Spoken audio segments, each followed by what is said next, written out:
Welcome to Rowing with the Homies. I'm your host, Finlos, and I'm so glad that you're here with me today.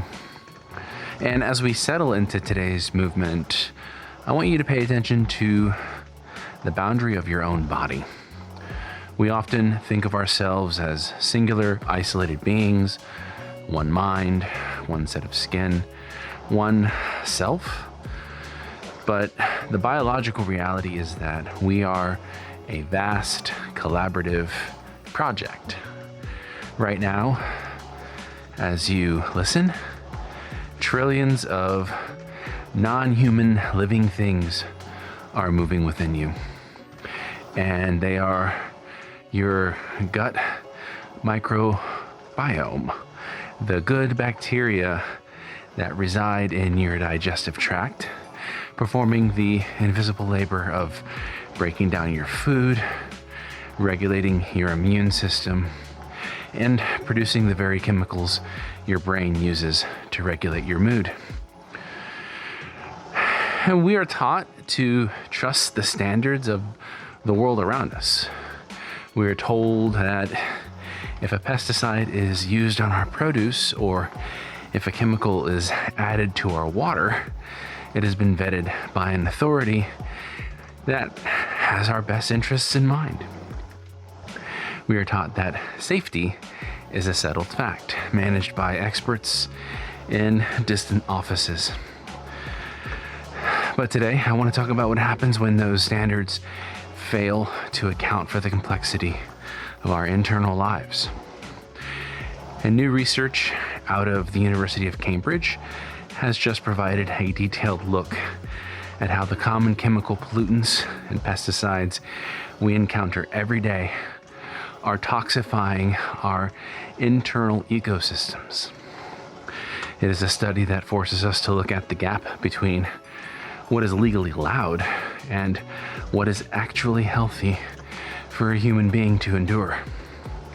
It invites us to consider the possibility that our current environmental regulations are not designed to foster human vitality, but rather to manage the slow degradation of it.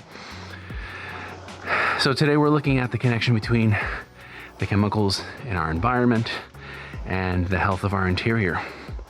We're asking, what does it mean to be a person, a sovereign person, when the very air, water, and food we rely on are being managed in ways that undermine our biological stability?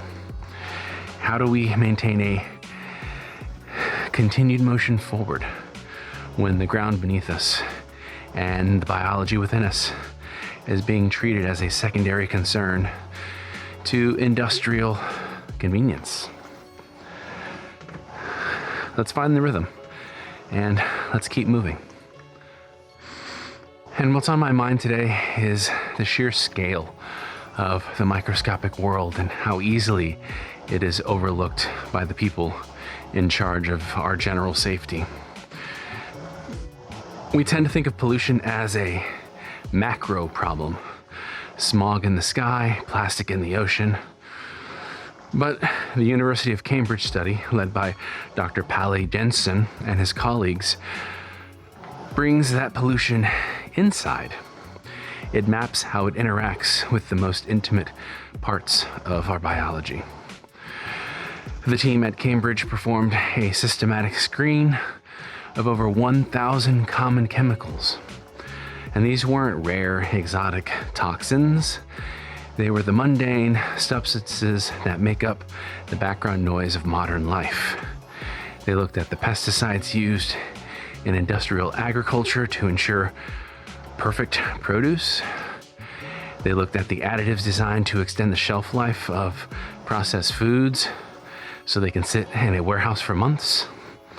And they looked at common pollutants that remain in municipal water supplies even after standard treatment. And the findings were specific. They discovered that a significant portion of these chemicals, nearly 25% of the non-antibiotic drugs and substances tested, actively inhibit the growth of essential gut species. Specifically, they have a massive impact on bifidobacterium and lactobacillus. Now, why does that matter? These aren't just background characters in our bodies, they are the architects of our health. They help synthesize essential B vitamins and vitamin K. They maintain the integrity of the gut lining, preventing a porous barrier where undigested food and toxins leak into the bloodstream. And perhaps most importantly, they are responsible for producing a large percentage of our serotonin and GABA, the neurotransmitters that keep us calm and keep us from falling into the depths of despair. And when we look at this through the lens of how we are governed, a troubling pattern emerges. How are these chemicals allowed to saturate our lives if they are so clearly disruptive to our internal ecosystems? And it comes down to a concept of regulatory standards. Traditionally, regulatory bodies like the FDA in the United States or the EFSA in Europe use a metric called acute toxicity. They perform tests to see if a chemical is powerful enough to kill a human cell outright. They ask, does this dose cause immediate, observable cell death or cancer in a lab rat? If the dose doesn't cause immediate, visible catastrophe, it is often labeled as safe for human consumption. But this methodology contains a massive intentional blind spot. It ignores the sublethal effects on the microbiome. A pesticide might not kill a human cell at a certain dose, but it can be catastrophic for the bacteria that live within that human. The Cambridge researchers pointed out that by ignoring the microbiome, our current safety standards are essentially looking at only half the picture. By treating the human body as a single machine rather than a complex ecosystem, the state creates a permissible level of poison. When these good bacteria are suppressed, it creates an opening. In biology, an empty space doesn't stay empty for long. When our beneficial bacteria are diminished by constant exposure to these chemicals, opportunistic pathogens move in. This leads to chronic inflammation, the kind of low-grade persistent fire in the body that is now being linked to almost every modern ailment, from Alzheimer's to autoimmune diseases. This is a profound issue of personal agency.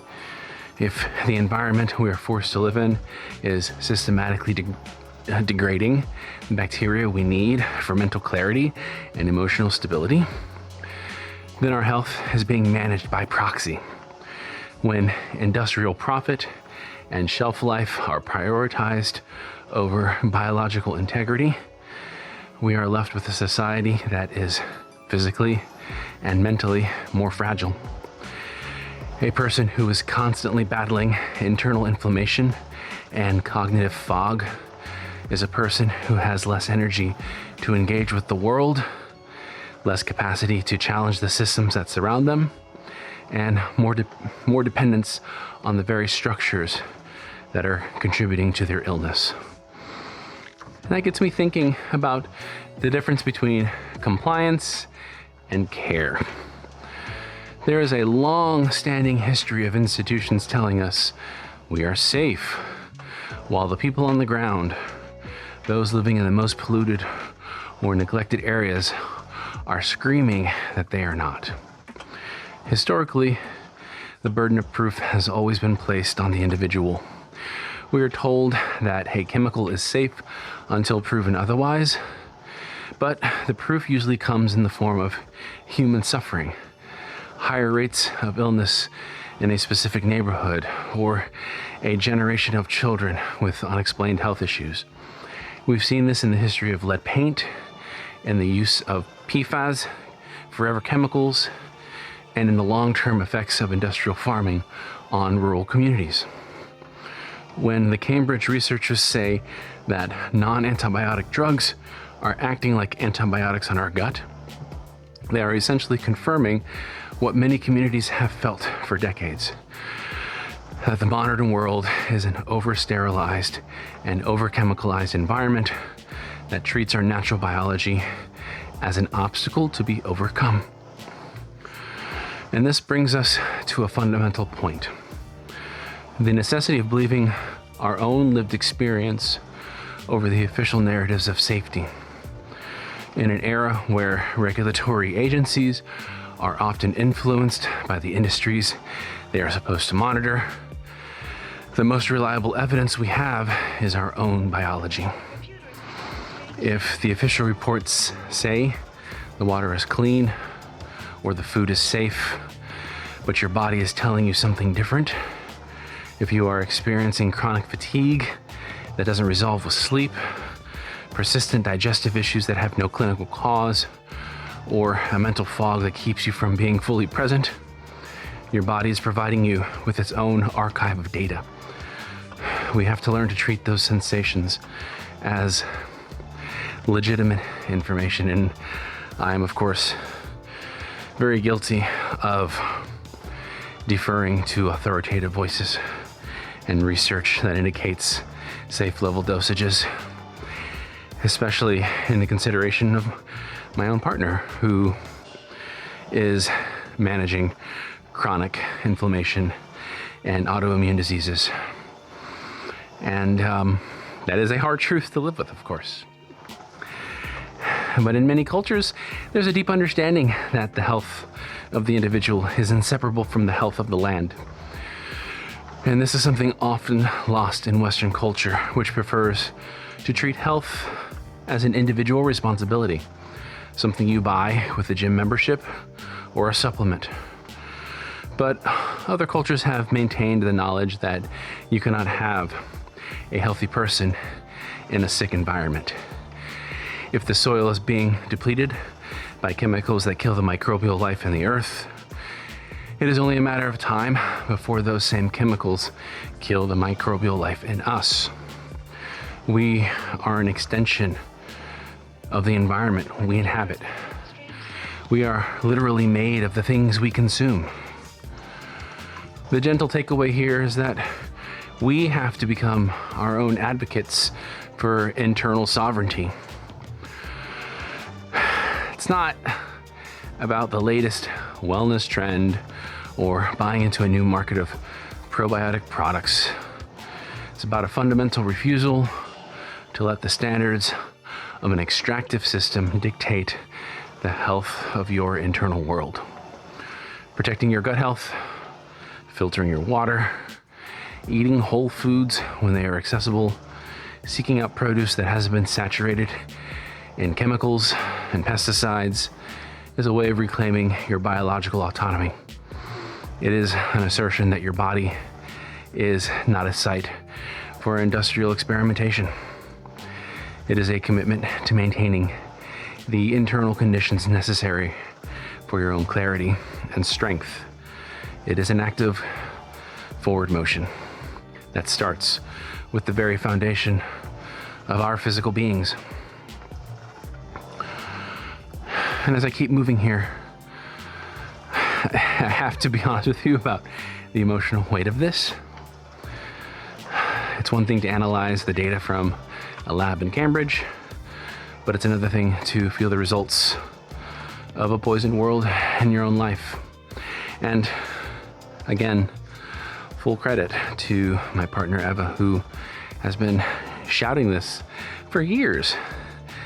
And I am so appreciative and thankful for the work that she does in our community for bringing awareness to the necessity of growing your own food and food sustainability and listening to our bodies, and an area of growth for me, for sure.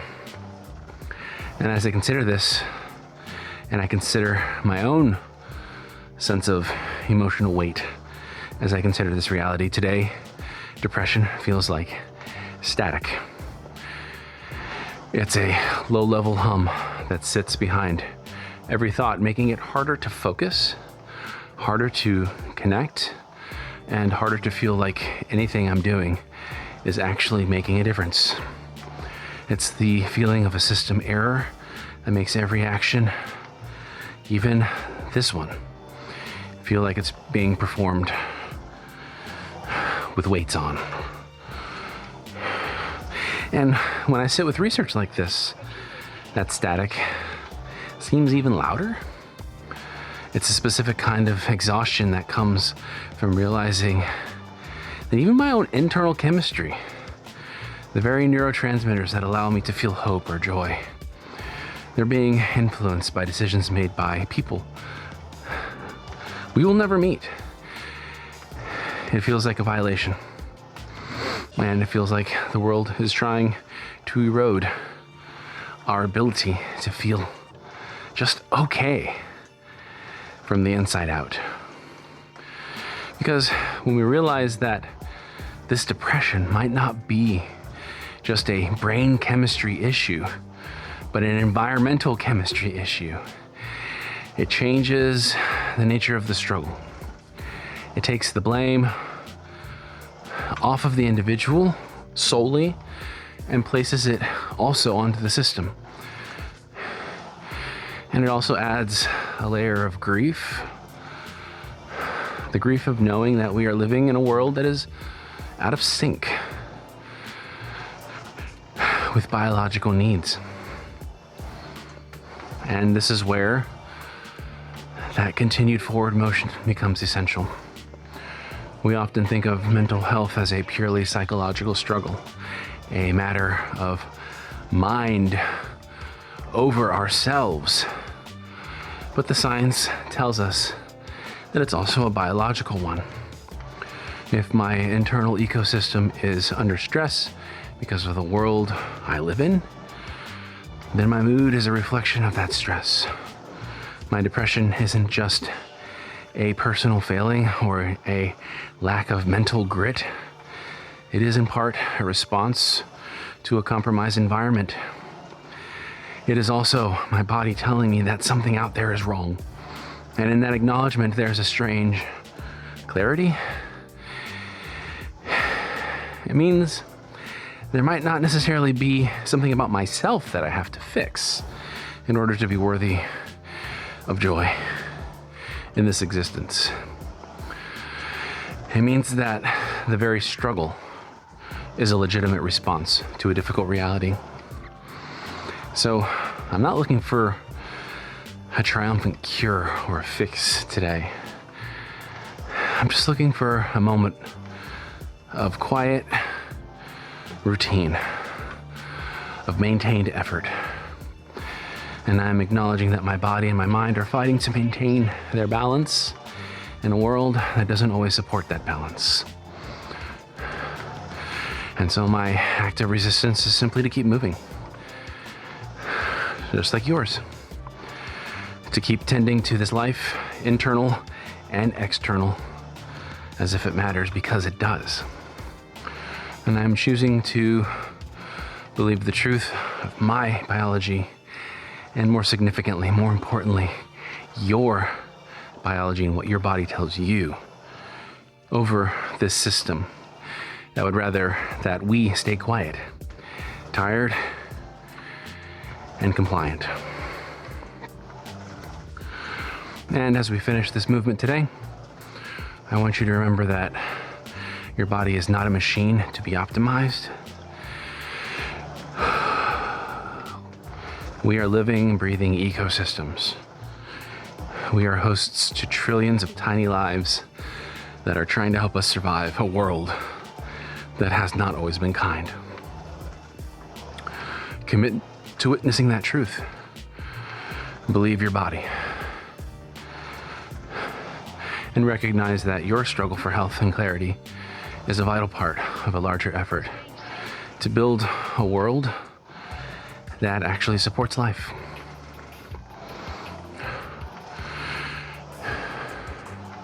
If you found value in this episode, please consider subscribing to the show on your favorite podcast platform. I'd love to hear from you. You can send your thoughts to finloslives@finloslives.com, or visit the website at finloslives.com, or find me on social media to connect further. Thank you for moving with me. Thank you for staying in the rhythm. I look forward to our next conversation.